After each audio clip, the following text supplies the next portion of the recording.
Okay, are we live now? All right. I'm going to go ahead and call this meeting to order, our strategic planning meeting for August 20th. Did I get approval on the last meeting? So moved, Mr. Chairman. Second. All right, with no objections, they'll stand as recorded.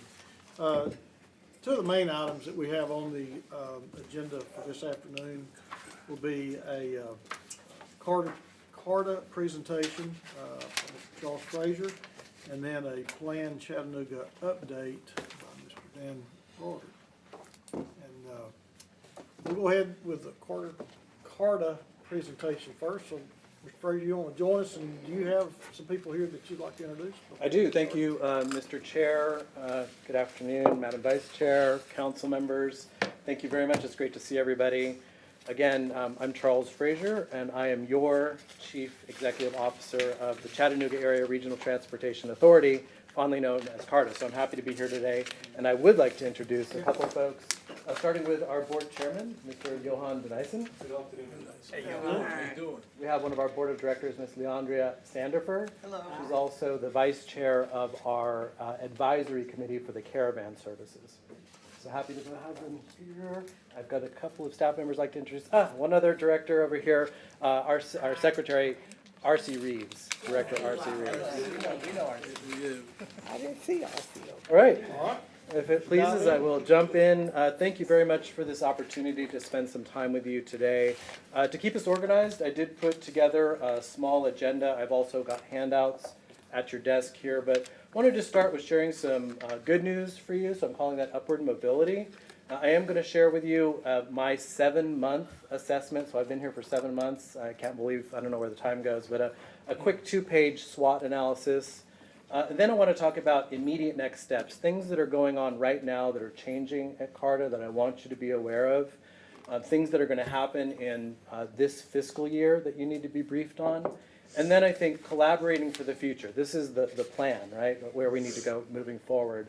And then finally funding the future, and we can have some open discussion as you please throughout the process. But I will use this little yellow splotch to draw attention to particular areas of interest that I'd like to make sure I don't forget talking about when I'm up here. But start with the Upward Mobility good news. I hope that all of you are aware of our Read and Ride program. This was a pilot program that ran through June and July. I did email each of you an update when we hit our 3,000 student trips mark. But this has been a great collaboration with the library. I'll give you an update. We are now at over 4,000 student trips that have been generated. We have extended the pilot program through the end of December, and I will go to my board at the end of the year and ask that we make this a permanent fair policy because it's obviously an unmet need in this community. And I want to point out to you that this is all done within our existing budget. So no different money, just approaching things with a little bit more intention. Also, Upward Mobility, our ambassador graduation celebration. For the first time, we've started to graduate our frontline employees. We refer to them as ambassadors. And that's because they not only represent me, the mayor, but each of you at this table. Many times, these are the first people that visitors encounter, whether it's at the incline, parking, the shuttle system. And what we want to do is really celebrate them and make sure that they know that they're representing us. We want them to put their best foot forward. So Upward Mobility there. And then engagement, I do just want to share just a few things with you. I've really hit the ground running here in the last 7 months. I might have had over 100 engagements at this point, but I'm really trying to get into the community, learn about the history here, and find opportunities for us to build a consensus as we develop our mobility plan going forward. So just sharing a few things up there. Upper right is the Climate Action Plan Community Group. And we gave them a tour recently of our in-ground inductive charging station at UTC. And it was a great opportunity for STEM learning and education. Down in the lower left, meeting with the city of Red Bank. To the right of that, I was doing a transit tour for some local leaders here. But I just want you to know that I will remain committed to getting to know this community and happy to do so. So good news stuff. Moving into our business at hand, an organizational SWOT, strengths, weaknesses, opportunities, and threats. I will let you know that I spent the better part of an hour going through this with my board, but I've condensed it down to 2 slides for this purpose. I want you to have a flavor of this. So the strengths, certainly from my point of view, we've got a diverse business portfolio. The fact that we own and operate the incline and the fact that we own and operate the parking resources is a huge opportunity for this organization. Our people are our number one resource. Everyone that works at CARTA is laser focused on serving this community and lifting it up. So good things. Weaknesses. I'm going to be direct here. We lack key positions. Many people are wearing multiple hats. They're not able to be focused. There is an absence of technology that's pervasive across our organization. Everything from real-time information on buses. I'm still signing handwritten time slips. We really are lacking technology. A maintenance backlog, that picture on the far right there is deterioration of one of our facilities. And you can see that this is a backlog of things. These are all things that need to be fixed. And then service quality at the end of the day. Not enough service supervisors, not enough cleaning services, not enough attention to the signage. These are all things that we have to address, and I put my yellow marker there because when I share with you how we're utilizing the city's investment, it's going to be to address these things. That's the first priority before we start to build. Moving on, opportunities. I think that the vision of our elected officials is tremendous here. I've met with many of you individually. For those of you that I have not got to meet with individually, we will get those on the calendar. But not just this council, commissioners, the other city councils, I think have grand plans for mobility, and there are unmet needs. The parking and incline railway, tremendous opportunity. I think that parking might be one of our greatest opportunities to grow ridership, specifically on the shuttle program. And then the incline railway, that image to the right, to just share with you, a proposal that got shelved some years back came from C&E. And this is developing the base station at the incline to include affordable housing units. And this is something that I've heard, this theme of affordable housing, workforce development, jobs, economic impact, all things that CARTA can and should be involved with. So opportunities. And then threats, you certainly saw this, the first part of the year, the media got a hold of it. We do have a fiscal cliff. We need to deal with it. It is manageable. We need to strategize on that. Threat, status quo. If we decide that it's okay to leave our technology where it is, if we decide that the service levels are sufficient, I think that that's a threat for us. We need to think bigger for this community. This one's rather new. A lack of community-wide consensus on what mobility should be doing in this community. In my meetings of people, I'm hearing a lot of similar things, but then there's this thread of we're not quite on the same page, and I want to use that to the advantage of the community and start to build a consensus. And I'll talk about that in a minute. And then finally, I left a blank there. At 7.5 months, I'm concerned that there may be things I don't know that I don't know. And so I want you to be aware of that. But again, kind of the yellow splotch there, the lack of community-wide consensus is something I want to get my hands around, in the next 6 to 8 months. Like really going to get a hold of that. So that's the SWOT analysis. Immediate next steps, things that are going on in real time that I don't expect that you would be aware of, but I'll make you aware of now. First of all, I've completed a reorganization of the management team at CARTA. I don't expect you to be able to see or read the names on the right of the org chart, but what that is are 12 or 13 people all reporting to the CEO, which is not manageable. It's unwieldy. There's a lack of accountability. There's coordination issues. It's not scalable. And the biggest thing that I observed was the tail wagging the dog syndrome. Not everybody aligned. So we did just complete a reorganization. There are clear business units. I will be overseeing directly parking and incline. My chiefs will be overseeing the business units there. And happy to let you know that I've got two people that I would like to take a moment and introduce. Veronica Peebles, a longtime employee of CARTA, but now has been promoted to our Chief Administrative Officer. So Veronica, I'm really pleased, and Veronica is the right person for this role. And then many of you may know Scott Wilson. He's been here in Chattanooga almost 20 years and well known in the community. Scott, if you'd like to, you get a clap too. Thank you.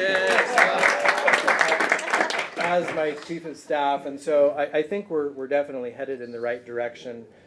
What I'd like you to know, so just from a business point of view, and that's how I'm approaching my work here at CARTA, there are very specific focus areas for fiscal year 25. So the aspirational goals remain the same: fueling the city's economic engine, connecting communities and empowering lives, and shaping the future of sustainable mobility. But for the fiscal year 25, this year that we're already in, the key foundational objectives are fix the core business operations and build value as a community partner. We have done the strategic planning process. There are 24 focus areas. I'm not going to take you through all of these now, but I do want you to know that they are being prioritized. There are defined tactics for each of the focus areas, and importantly, key performance indicators for each one of those areas. And so as an example, parking. Goal: maximize parking resources to drive economic impact. That's the goal. Strategy: utilize technology and pricing to increase utilization. Tactics: modify the parking rates and fines, expand the paid parking boundary, implement real-time parking availability app. KPIs: how are we going to measure success? The percentage increase in the garage deck utilization, percentage decrease in parking violations. We want to stop that.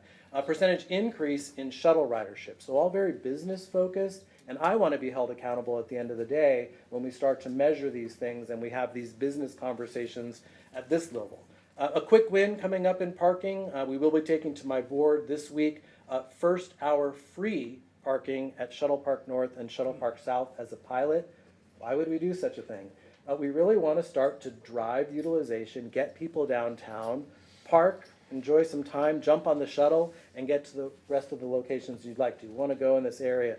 If we're successful, we'd want to expand this to maybe 2 hours of free parking, expand to North Shore as well, and start to build out this opportunity for people to be in downtown and enjoy the resources that we have there. Shuttle Park North is in North Shore, isn't it? Shuttle Park North is in North Shore. Shuttle Park North, sorry, it's confusing. Shuttle Park North Shore and Shuttle Park North. Or different? That's right. That's right. And I can give you a little bit of an explanation behind that as well. Similarly, just another example of a focus area, Caravan. This is our service for our persons with disabilities and seniors.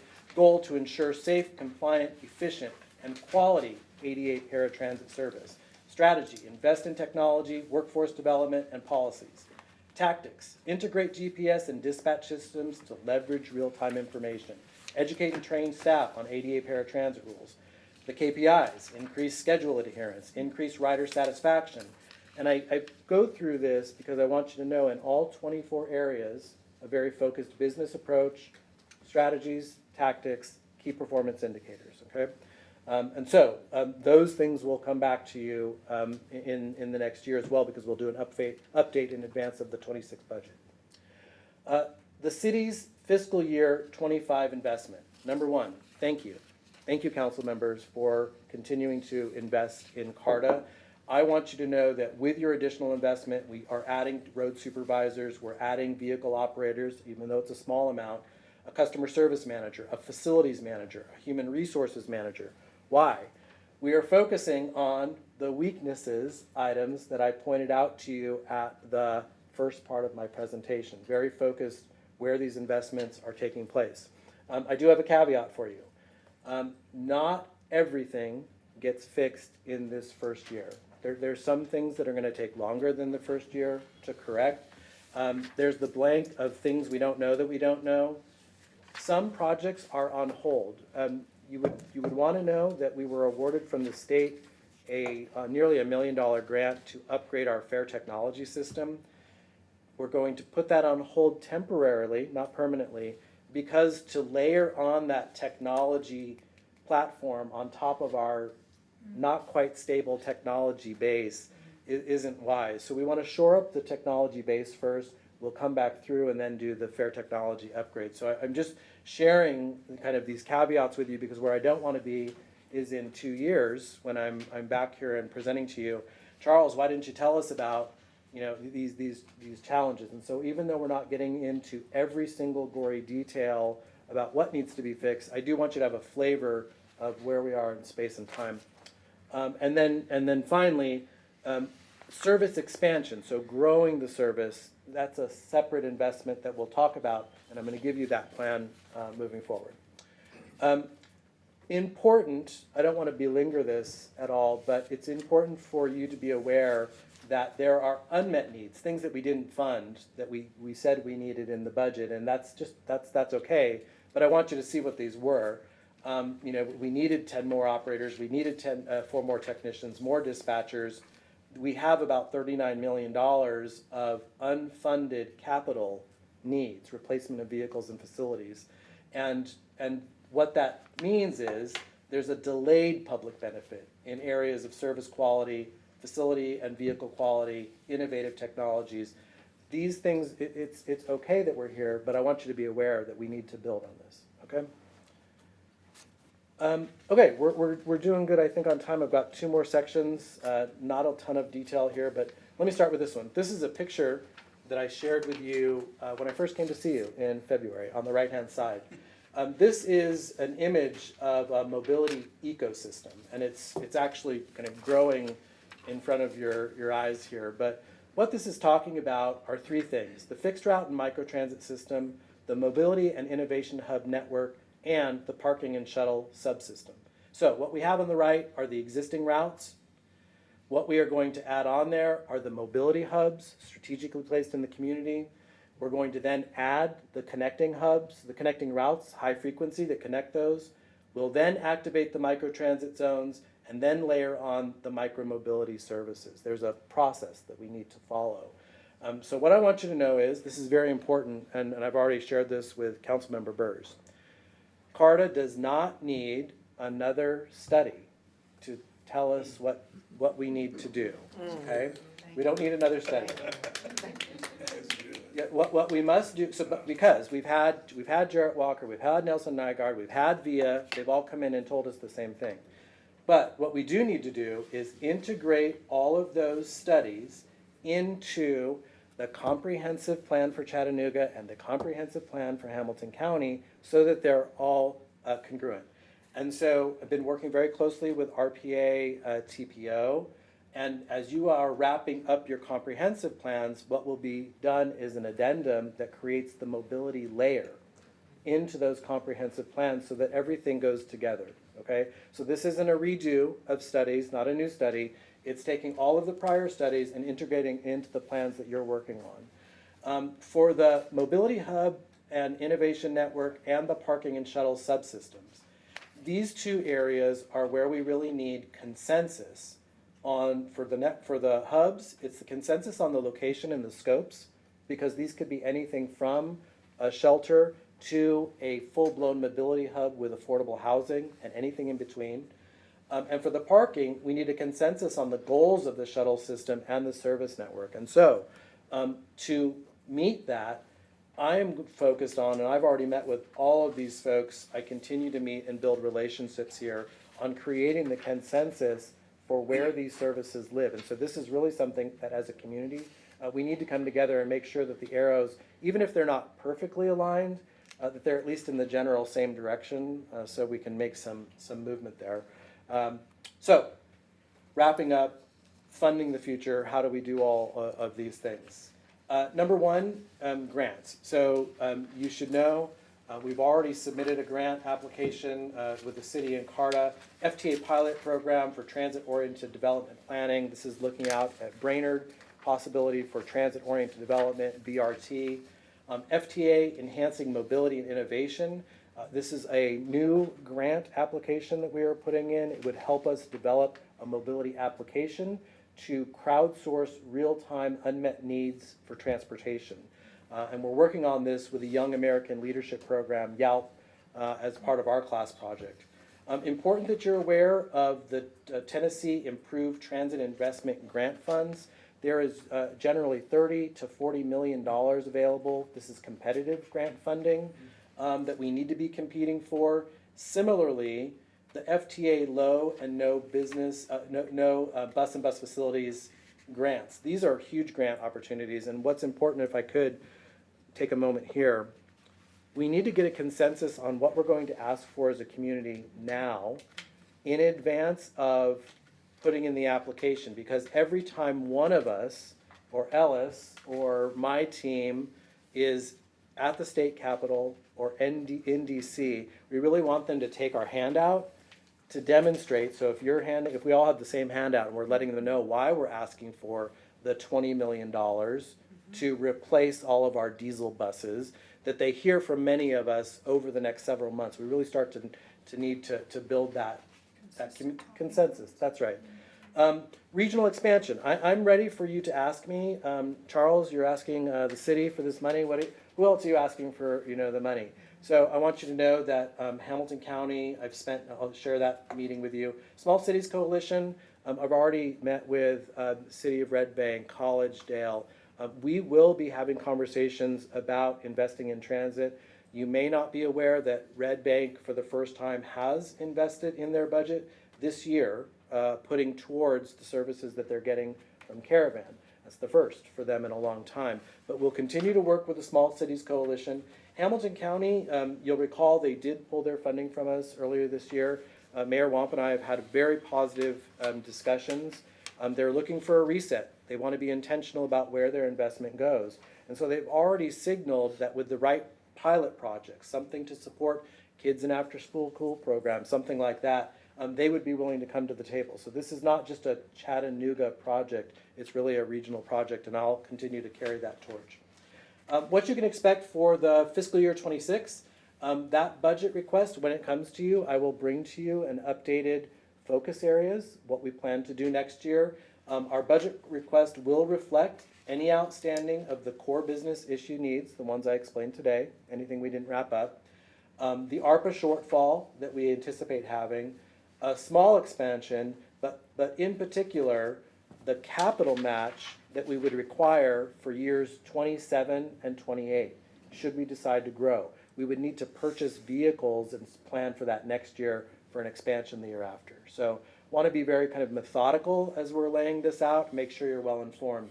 And then finally, I would be remiss if I did not take the opportunity to make sure that you're aware, and I'll share information with you, but the Improve Act does allow for long-term dedicated funding for communities. You may be aware that in Nashville, they do have a referendum that will go to the voters in November. That will pay for sidewalks, safety, signals, and service. The service part of that is transit. It's transit. And so I will be working very closely with the RPA TPO. We've already started some initial conversations on fleshing out what pursuing that might look like. I know that the city attorney will have some questions on how we approach that, so we'll share information as we have it. But I do believe it's a great opportunity for this community that would bring in some additional resources for infrastructure. And so with that, I would yield my time. Thank you for the opportunity. Thank you for the invitation to come back and meet with you one-on-one, and I would take any questions that the council might have. Councilwoman Burris. Great presentation, and I'm really excited about being part of the work you're doing. Will you be ready for this budget year with some of your specific asks? Will you have enough time? Yeah, the answer is yes, we will be ready.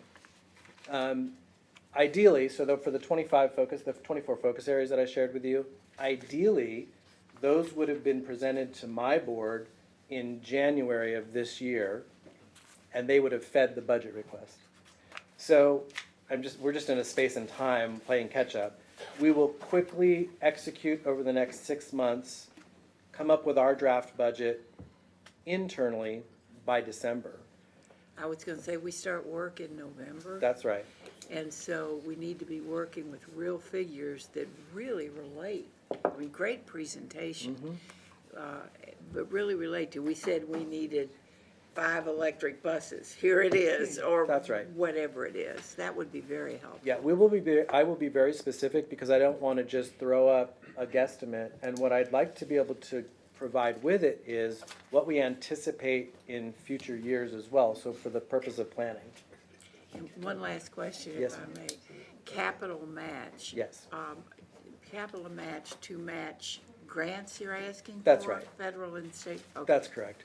The federal FTA grants in particular will pay for 80 to 90% of capital needs. So it's a great opportunity to get a lot of those things addressed. And then we would also approach the state for those competitive grants and the Improve Act. And you'll have those identified? Yes, ma'am. Okay. Working on a 5-year capital plan It's now. really important that we say, yeah, we told you we need 10 buses, we'd like you to fund 5 this year, or whatever it is. Yes, ma'am. We'll be prepared. Okay, thank you. Yep. Vice Chair Hill. Thank you. Charles, I appreciate the information that you brought to us and the work that you're doing to improve the quality of the service and the professionalism of the organization. Chicken and egg. We've talked about this before, and to Councilwoman Burr's point, to be ready for the budget is one thing, but I still want to understand what the consensus is. And so my question really is, how are we going to get to a consensus on what we, as a Chattanooga region, want for our public transportation? Yeah, thank you for that. There's a couple of things. Number one, and you can, I want you to hold me accountable for this. I spend a lot of my time meeting people, gathering information, which is why I'm aware that we don't have a consensus. And so the opportunity to bring the comprehensive plans to the table and then create an addendum to that, which is the mobility plan, will be the opportunity for this group to formally acknowledge this is the direction we want to go. In the meantime, a lot of what I'll be doing and my team will be doing are, I'll define these terms for you, transit tours, windshield tours with community leaders that need to be a part of this conversation. And so this is literally getting on the shuttle, getting on the bus, being in downtown, working with Chattanooga Design Studio, all of the Thrive Regional Partnerships, Benwood Foundation, all of the kind of logos that I put up there. By the time I'm bringing recommendations to you, I would anticipate being able to have representatives from the majority of those entities supporting a move forward. The Tennessee Improve Act option for long-term dedicated funding, is that I want to make sure I heard you right, is that a referendum, a ballot referendum? It is. So that would definitely be a signal, a very clear signal from voters about if they agree with the vision. That's right. Right? Because the consensus, and I'm sure that I'm one of you that said we don't have consensus. My district goes from an area of town that has high potential for walkability and public transit to an area that is without sidewalks and deeply reliant on vehicles, on individual cars for transportation.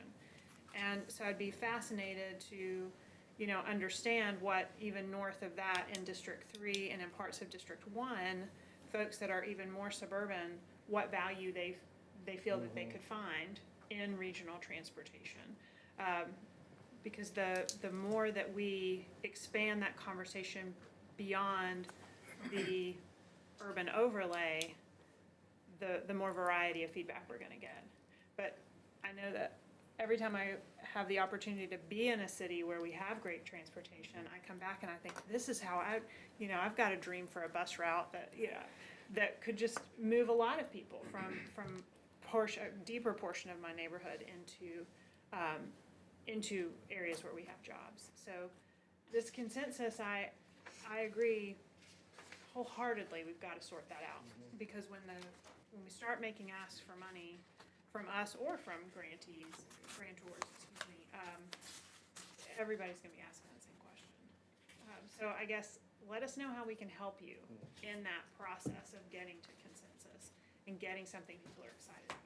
The Parks Plan is, I think, a great example of one that the community's just hugged into, and are excited about because they can really see throughout the entirety of our city how it could impact them in a positive way. Yes, ma'am. And I will take you up on that because I do need help. I am a party of one. I've got a great team. I've got an amazing board. But I need help in getting that consensus. 2 notes for you on, and I'll share with all of you the Nashville plan, but there's 86 miles of sidewalks that are included in that expansion plan. There's park and ride locations that would bring people from the rural areas on a coach bus directly downtown. It is something for everyone, and that's where I think that you would start to build a consensus on these types of things. And so that's where, just so that we're all communicating, I'm thankful for your team, Dan, RPA, TPO, because the fact that we will have that addendum to the city's comprehensive plan, the Hamilton County comprehensive plan, I think that gives us a jumping off point where everything's in one location. Okay, thank you. Councilman Hester. I want to say thank you for being ambitious. Thank you for your innovation, being forward-thinking. And my question is just to bring me to a better understanding, what is our relationship with the city of East Ridge, Carter, East Ridge? I didn't see anything for East Ridge Yeah. there. Yeah, thank you for that. I've got 2 thoughts for you. Number one, Carter has an existing contractual agreement with the city of East Ridge. We provide a limited service using our caravan service, providing mobility for seniors. It's funded partially by grants, and it's a demonstration grant. So that's there. I want you to know. So there is a relationship. Number one. Number 2, the Route 4, which goes from downtown all the way to Brainerd and stops right in the middle there. When I ride that, people tell me every single time, Mr. Frazier, when are you going to be adding a new route to East Ridge? Because we're getting off the bus here, and now we're hiking it to East Ridge by bike, Uber, something else. So there are unmet needs there. My hope is that in the comp plans, we already have it in our studies, the opportunity for some fixed route service and microtransit service there. We will engage with the city. It'll be transit tours where we invite those city council members onto a bus, windshield tours where we allow them to show us their communities and where they see the unmet needs. So those are all outward-facing engagements that I'll be going through over the next 5 months in advance of the budget process. I raised that question because we have small grocery stores along Brainerd Road, but all the grocery stores are right there in Ringo Road. If we did open up that an avenue for them to go into East Ridge, that would be helpful for those in Brainerd. Agreed. There's a lot of unmet needs in that particular area. So, and what I would just bring up to the council briefly is that when we do bring next year's budget, if there's an opportunity for some small expansion, I think it would be something like that bubbled up where there's a priority, we've got a consensus, it's part of the longer term plan, and we've got agreement with East Ridge. Where I could use the help in that is, an introduction to, I know the city manager, but, help me meet the mayor and go the connections to the city council members, because I will invest the time to go spend time with them and learn about their districts and learn about what's important to them. Thank you. Yes, sir. Councilman Ledford. Thank you, Chairman. Charles, we got a lot of ground to cover. Your energy and your team is solid. I've had the pleasure of knowing some of your board members personally, sitting on other boards with them, and some of them for a long time. I see you back there. And you've made a really solid choice in your selections, and I'm excited about that. Number one, I want to touch on ADA real quick on that slide. And really on, I guess, what we can do more with the Improve Act. So I see, and there's some things I need to bring forward, talking to some other council members, because I have property elsewhere, and I see these things firsthand, where even today, someone in a chair had to navigate out into the street to get to a car to stop from a grocery store because the sidewalk abruptly ends into nowhere, or a cliff. And luckily, some people were there to assist. How can we, as the public, as eyes and ears, work better with CARTA and the city in identifying some of these pathways that need to be addressed when it comes to improving and the safety where, I know that has to be a focus of CARTA.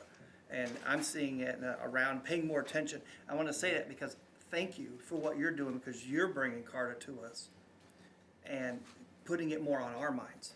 And I think that's extremely important as a council, so that we can go out and advocate and keep our eyes and ears open to improve things. So I just want to throw that out there. It's kind of rhetorical, but I'm very interested in how we move forward with dollars allocated to creating safe pathways to connect facilities with the needs of our residents. Two things, Yeah. just briefly. Number one, we have a great partnership right now with your Public Works Department. Yes.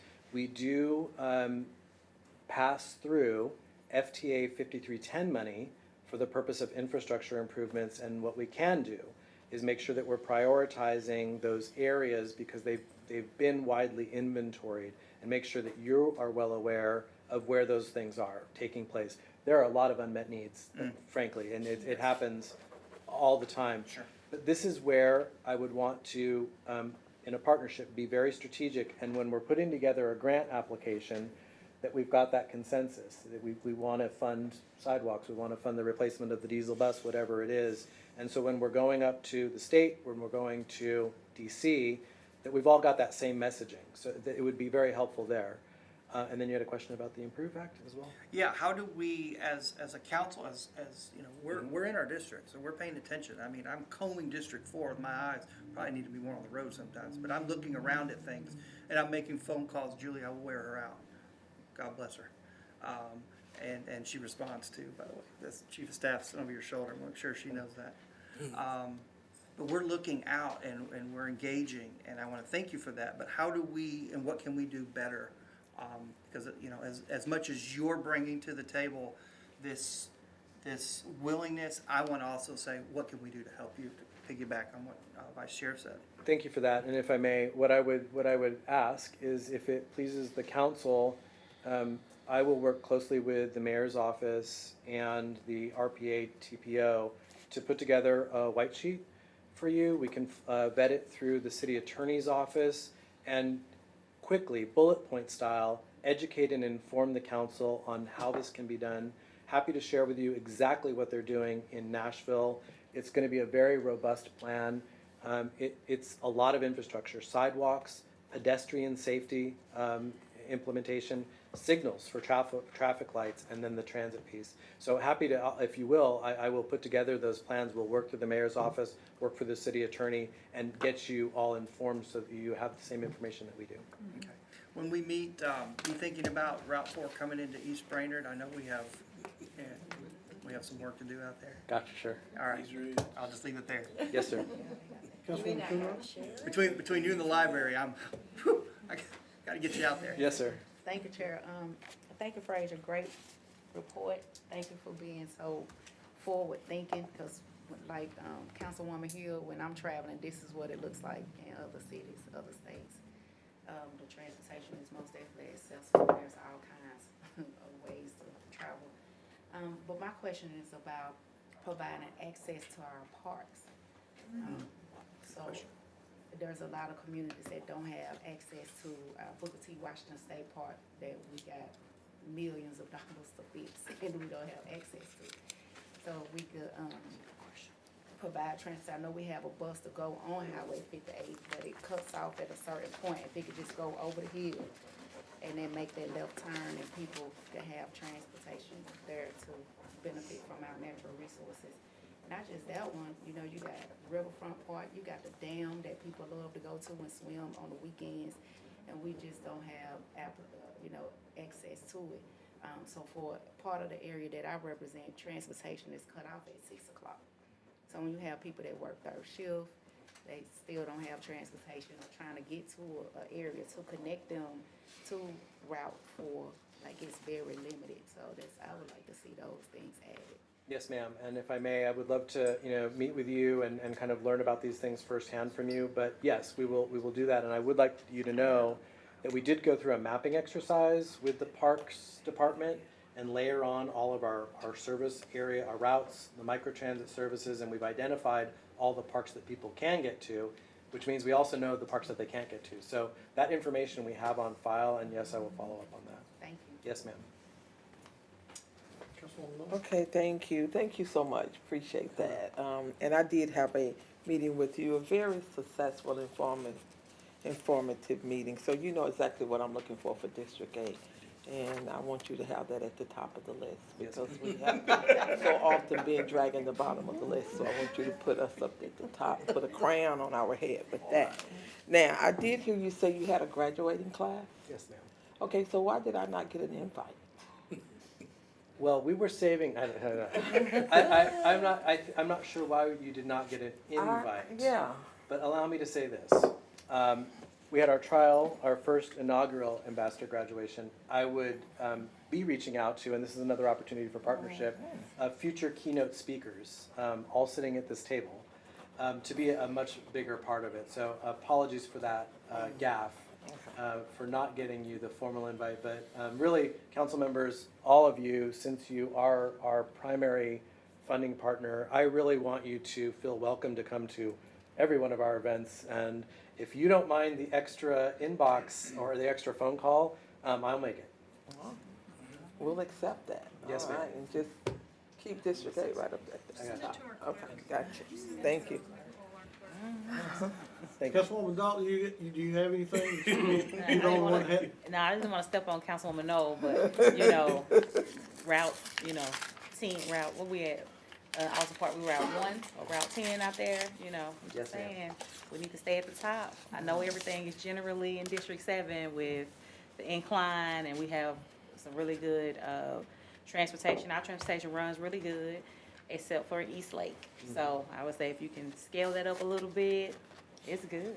Well, just remember, age before beauty. That's it. Okay? So potentially, saying. the greatest ridership would be, Route 4, which would go from downtown to Brainerd, to East Ridge, to East Brainerd, and looping back. It's a powerhouse route. We generate over 1,000 trips on an average weekday. When you throw in the Carta Go zone, in a month, we're generating 36,000 trips. And what are these people doing?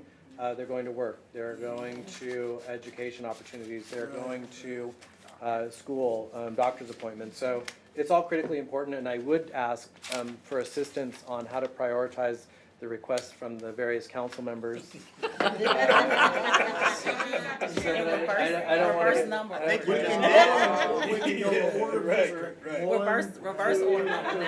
I like the order of this. I would appreciate the easy button there if that's possible. Ladies first and age before beauty. my. Come on now. So that placed me there. Everybody's questions, I've got a couple of questions. Yes, sir. And you seem to indicate one of the greatest threats, or at least one of the greatest things you were lacking in was innovative technology or technologies. Do you have a team sort of dedicated to technology? Because technology is changing so much, and are we looking at being able to use AI? Are we able to, use data collection? Are we partnering with the Enterprise Center? Are we partnering with EPB? Are we partnering with Oak Ridge? What are we doing to look at being able to use these technologies that are coming quickly upon us? Do we envision driverless buses anytime in the near future? I mean, have you got a team dedicated because I think the technology portion is so important. I would think that you would want a team dedicated just looking at the technology part of it to bring us up to the level that we need to be. And you indicated that was a threat, and I would say maybe the greatest threat that we have. Thank you for that, Mr. Chairman. What I would say is this. We have a small dedicated team, which is really not sufficient for where we need to go. And so we've partnered with actually the city for opportunities to help us grow forward. So what we want to avoid, so the city helps fund CARTA. What we don't want to do is double spend. Like, we don't need to duplicate efforts. And so a lot of what I've done with the mayor's office is please connect me with the IT department, the HR department, areas where we can leverage the investment that the city's already made and do partnerships. So the answer is Yes, it's a dedicated team, it's small, and so we are reaching out, partnering primarily with the city on how do we move forward, number one. Number two, yes, we are utilizing AI technology. One of the things that we rolled out very recently is our pilot program, an AI program that looks at, through our camera system, onboard vehicles to monitor behavior, braking, falling asleep at the wheel, that type of a thing. So it's that AI technology that helps us do coaching and correcting in the vehicle itself.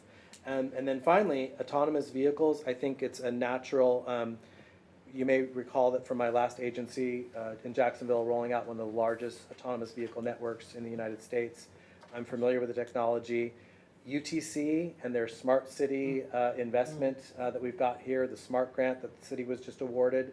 Yes, I think that in the future, autonomous vehicles are a strategy for building out our mobility ecosystem. I think it's a little bit a ways off, but I think it's there.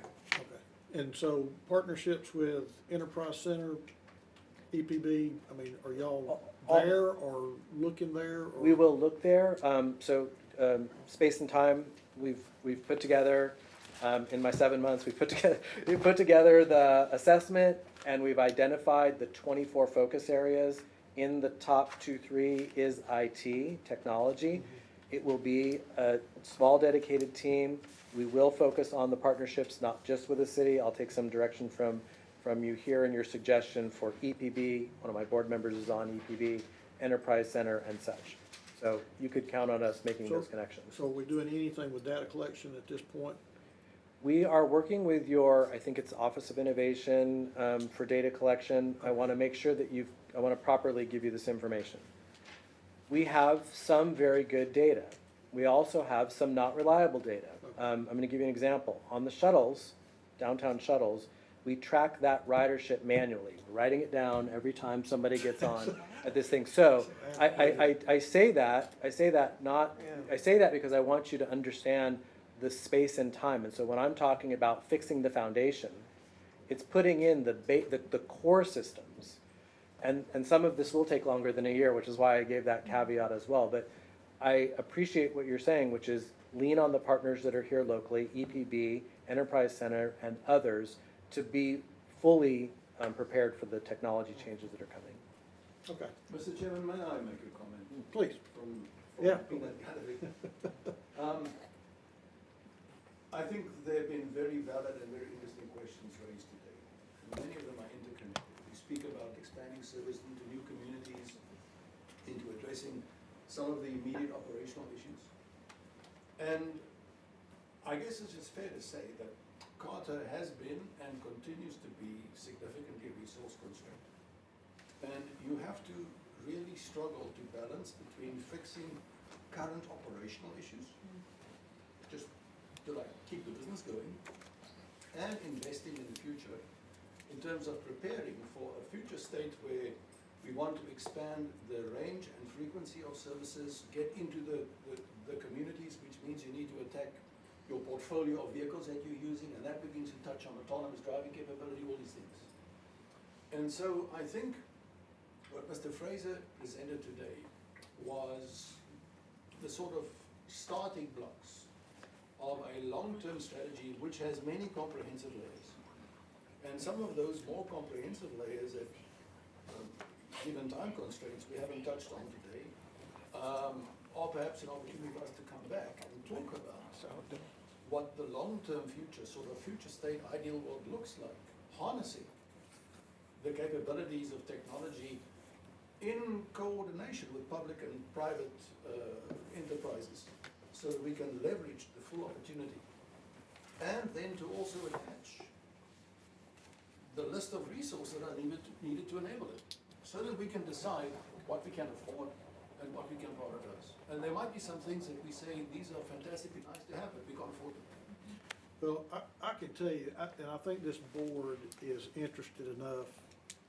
We've talked about the transportation need for so long, or the lack thereof. As Councilwoman Hill, Vice Chair Hill has said, we go to other cities and we see what kind of transportation system they have, and we think, how do we bring that to Chattanooga? this can certainly be an ongoing conversation and invitation. We have strategic planning usually twice a month.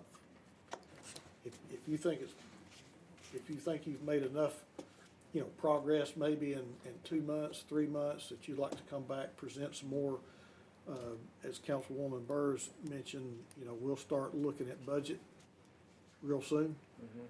Those are the types of things that we need y'all at the table for, so that we can begin talking and having that conversation, so that when it's just not rolling out, we're looking at it on a sheet of paper in June or May of next year. Yes, sir, I understand. Thank you very much for that invitation. And, again, my goal is to work quickly. I know everyone's waiting, to work quickly to get a consensus and present these plans to you. So I really appreciate the invitation. We will take you up on it. And we could, if you want to get in touch with me, we can start scheduling these. Yes, sir. So that there are some kind of regular Cadence. update, so that we just, all of a sudden we don't look up and it's been Yeah. 6 months. You're welcome to come. Thank you. We'll do. Can I add one Councilwoman more Burke. thing there? Yeah, I really like what you said. So I'm not a big fan of incrementalism. I much like almost, which you can't do in government, the zero-based budgeting approach, because otherwise we keep putting Band-Aids on. And if we could start even a management by objectives, I'm very much into the long-term plan, even if it's only part of it right now. When we keep saying things like a 3% increase or things like that, maybe that's incrementalism. Maybe we don't even need it at all to begin with, So it's almost looking from zero base in a perfect community, what would it look like? And then not putting Band-Aids on what we already have. Now, that's the dreaming part of it, because obviously we have to keep going. But I've heard great suggestions here from my colleagues and other people in the community, and some of the discussions we've had at Midtown and stuff. But if we have and I'd be happy to help with that, if we have a zero-base approach, like in a perfect scenario, what would it look like? Not with what we've got, how would you add? Because I'm not even sure what we've got is correct. You know what I'm saying? It's more of an zero base as opposed to incrementalism. And if we could sit down and just talk in general, in a perfect world, because there are communities, the Nashville thing went around twice, right? It's in its second iteration. And the first one was great because it didn't pass, but there was a lot learned from it. I would love to do some brainstorming. And I hate charrettes and all that. I mean, enough already. Let's do something. But the bottom line is, maybe we're trying to do some charrettes or discussions on what we already have. And sometimes it's wiser, particularly at this juncture in our community, the way it's growing, and with what some of my colleagues have said, is to rethink from the beginning, given what we have and where we're headed. 8 families a day moving into Chattanooga, where we're headed and what it needs to look like. Without, maybe what we already have might be a little instructive. None of this is impossible, and I know you think that way. I just wanted to go on record as saying, Yeah, thank you for your support, and Okay, I'll take care of on that. And this is a perfect example of what I mean is, this council is very engaged in this particular item. We're gonna wrap it up with Councilman Ledford, and then we're gonna get an update. So Charles, I just want to say real quick, I had this on my list, but given time constraints today, I'm glad you brought up the uncoupling of the county to CARTA in this past funding cycle. That is a little bit unnerving to me that even took place, because when I think about where we live, residents of the city of Chattanooga as a taxpayer, we're all residents of Hamilton County as well. And I think that's just something that I want people to understand. We're not isolated. We're not on an island by ourselves. We're also residents and taxpayers of Hamilton County. Amen, And I just want to make sure that I said that publicly and very clearly. amen. Thank you for that. So thank you, no, we'll get you back. Appreciate y'all today. Thank you very much. Thank you, appreciate it. Thank you. Dan, come on and give us an update on. Let me just say again, don't touch, it's a lot of stuff. Zoom that thing back out. I know, we still have.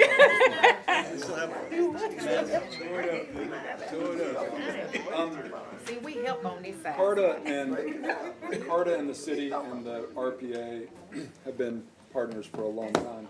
But it's really important that we work as close as we can with CARTA as a metropolitan planning organization. It may stun you to know that there's $500 million worth of transportation projects underway right now in this county. You might not see that evidently in your mind. You say 500 million. About. You name them all? You name? No, that's okay. I believe, a lot of it's probably. Are you going into This is me improvising until the, He's tiptoeing. So, you hear that acronym a lot, TPO. Everywhere else in the United States, you would say MPO. MPO is the federal responsibilities that come to Chattanooga and Hamilton County to work with Tennessee DOT. So it's under the Metropolitan Planning Organization rules. Every jurisdiction over 50,000 people becomes an MPO. We're going back to using that term because TPO throws a lot of folks. But the MPO basically is your conduit through which you receive all of your gasoline tax, motor fuel tax, that is sent to Washington, D.C. We receive that by virtue of managing the MPO with Tennessee DOT. So I'm going to start at the beginning. But I thought I'd give you a teaser with the $500 million. I thought y'all would keep us occupied for a minute. So we've had Plan Chattanooga underway since last April. We hired a consultant team separately from the county. Everything that's kind of shaded, 7, 13, 8, 9, and 12 is unincorporated Hamilton County. Everything else, these different places that are colorful there, are in the city of Chattanooga. And this process is, we had a lot of public meetings, surveys, did a lot of work over from April to April of this year, and then we kind of went away with our consultants and our staff, senior staff, and we've had a lot of work, and basically, we're done. Woo-hoo! Nobody wants to plan anymore, so that's good. In the next few weeks, we will be able to give out documents of every one of these areas and have a plan, a draft, for public and council review. So I'm just going to say we're done, just again, to get everybody excited. So again, who is the planning agency? We work between the city and the county, and then again, like at the bottom one, we're the MPO. And just last week, we received the national award for the most outstanding MPO in the United States. Wow. Yeah. And I want to give almost total credit to Karen Rennick, Melissa Taylor, you and Lee, a whole bunch of other staff that manage a whole lot of bureaucratic data, regulations, have a lot of meetings. Councilman Ledford comes to a lot of meetings. But anyways, it's all about making sure we don't lose the right to get those transportation funds back here. Because if we did something a little bit crazy, we would be one of the jurisdictions in Tennessee that got much less of our money back. So it's important. So again, Plan Chattanooga and Plan Hamilton is really just trying to take all of those area plans and plan for everything in the city at one time. So we want to think about sewer, we want to think about zoning and land use, we want to think about sidewalks, other things, and try to do it all at once so that we can have a good, a benchmark for where we need to be. We hired this consultant team that you can read about there that are finishing up. Their contract ends next month. And then finally, I kind of mentioned bullet number 3 there. We've done a lot of analysis and things. But we also had Chris at Cuff here last month, if you'll recall, to talk about how we fund capital projects in the future. And we can talk more about that, because it is related to the presentation we just had from Charles. So again, when we went through this planning process, we did a lot of growth projections. We could talk about, are we going to grow? Why are we going to grow? We did a lot of scenario modeling, looked at different ways we could grow in the city and county, and we've done as close to AI as you will get this year. But in the future, there's going to be a lot more of that kind of modeling that happens. And then again, we've looked at place type maps and land use, and that's when I say we have a draft. That's what I mean. We can talk about growth. In the region, we're about probably 600,000 folks now. We're about 180 plus in the city and about 180 plus outside the city of Chattanooga in the county. And why are we growing? All of these things. I can't stress enough how important it is that we have TVA and TDOT. They control a lot of our infrastructure for power and transportation and other things, but all these other things too are all, we could talk about. We have been building homes at a rate pretty good for a few years. It's gone up and down a lot. This is multifamily, single family and townhomes. You can see single family and multifamily kind of touched there last year. And then townhomes have grown steadily. They're almost all in the city of Chattanooga, all the multifamily and the townhomes. If you look at growth in the entire county, we talk about Collegedale and these other cities, but that top red line is the total growth of all residential construction. The green line is Chattanooga. The yellow line is unincorporated Hamilton County. So almost all of the growth is in the unincorporated county or in the city of Chattanooga. Now we have a problem with affordable housing. This is single family sales prices, with some of our adjacent counties that Karen put together. Thank you, Karen. And you can see very easily, we have about an equal number of people that stay in this city and county and go to work every day as people that live outside this city and county and come into our county every day. So we see all the people and we know all our friends, but there's a whole other group of folks that live outside of the county.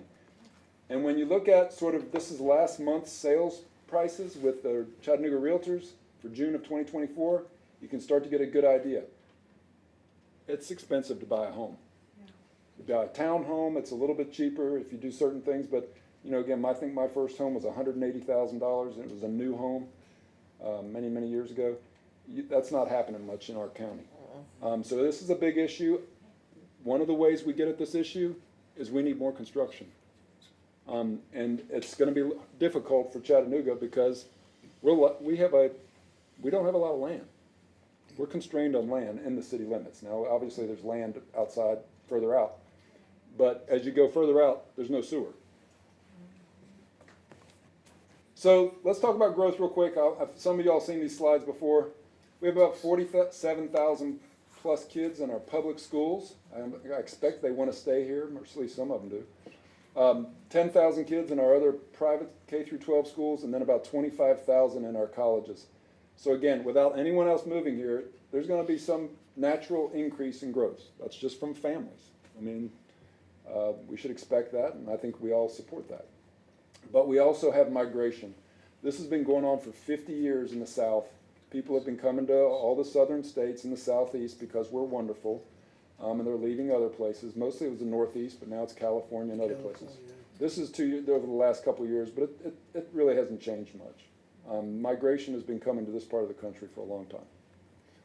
So we've projected out the economy with our consultants a year ago. They said, probably, this says 2040. It could be 2045, maybe 2050, but our economy is expected to grow. We sit 90 minutes south of the suburbs of Nashville, 90 minutes north of the suburbs of Atlanta, 90 minutes or whatever to Knoxville. We're going to grow for a lot of good reasons, and that equates to people have to go home from a job at night.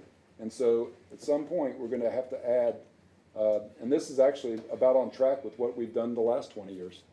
You wouldn't think that, but we've put in about 40,000 homes in the last 20 years, apartments and other things too. So our consultants and our staff have been working a lot and really thinking about what does Plan Chattanooga become. It's our first comp plan, and I got to tell you the name Plan Chattanooga was an acronym that our committee chair came up with. It stands for People, Land, Activities, and Neighborhoods. Thank you. See, people think it's just plan, but it's actually an acronym. I don't tell people a lot. Actually, that would be my wife. But it's also just trying to take the values of one Chattanooga and express that in our our city's comprehensive plan. So that's gonna, generally, we've tried to sum that up as great places, strong neighborhoods and broad housing choices, a robust transportation system, and then connected natural systems, parks and greenways. So, each of these areas has gone through a process with our consultants and staff and talked. We looked at all the historic neighborhood plans. We've looked at all our public engagement comments. We have a regional transportation plan that helps get us that $500 million, but it's based on money coming from developing a plan that looks at money coming from the federal government to do largely federal and state priorities, the interstate highway, the big arterial roadways that are state highways. A lot of those funds, I'd say, just going to generalize, 90% of it goes to all those other priorities.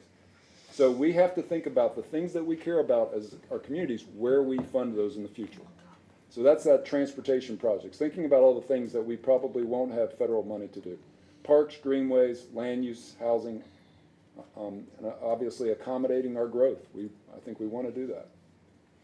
So this is very draft, but it's intended to give you a sense of, what is the vision for the future, and what Charles talked about earlier about CARTA trying to understand what ultimately we adopt as city council adopts in this planning process. Who's gonna get know about the noise ordinance? So Charles and CARTA really need to know where we expect growth to be. They need to know where the jobs are, they need to know where the students are, they need to know where the population centers are, because again, where we think those are gonna be in the future is where they wanna obviously put a lot of their services. It's difficult to run transit and other services to rural areas, and we have a lot of rural areas in the county. About a large share of the county is large lots, above 3 acres. But this is just kind of a representation. We're going to be working on this over the next few months. Generally, the planning process follows what we call centers and corridors. When you think about all of the land use in the city of Chattanooga, more than 50% of its neighborhoods, low-density, single-family neighborhoods. The other places, a lot of that's going to kind of stay very stable. They don't change much once you've kind of created that land use. But there's lots and lots of other places. There's lots of old industrial sites, obviously, that we are working on right now, like the Bend and the Wheeland site. There's other less intense, sites that have just been passed over the years. So we want to focus on all of those places that can really serve the city better in the future. But in general, we want to create, walkable centers. Walking and riding a bike should be a choice, a safe choice. The number one reason people don't bike to work is safety. If they felt it was desirable and safe, they would do it more often. So then again, we want to put people more in proximity to where they're going to school, where they're working, where the services are, all those things. So let's talk about downtown and North Shore as an example. This is again just trying to give you an example of what you're going to see over the next couple weeks. Our downtown and North Shore are in some ways built out. I mean, there's a lot of the blocks that have something sitting on them, but there's absolutely a lot of opportunity to see, and we will see a lot of change in the coming years. This is, again, a place type map that sort of represents, again, the land use vision for the future. As an example, the Eureka Foundry site is that last little block sitting down there off of, it's kind of brown on 124. And I remember the day that we kind of talked about that, probably 6 or 9 months ago. We didn't even know they would come in for a rezoning.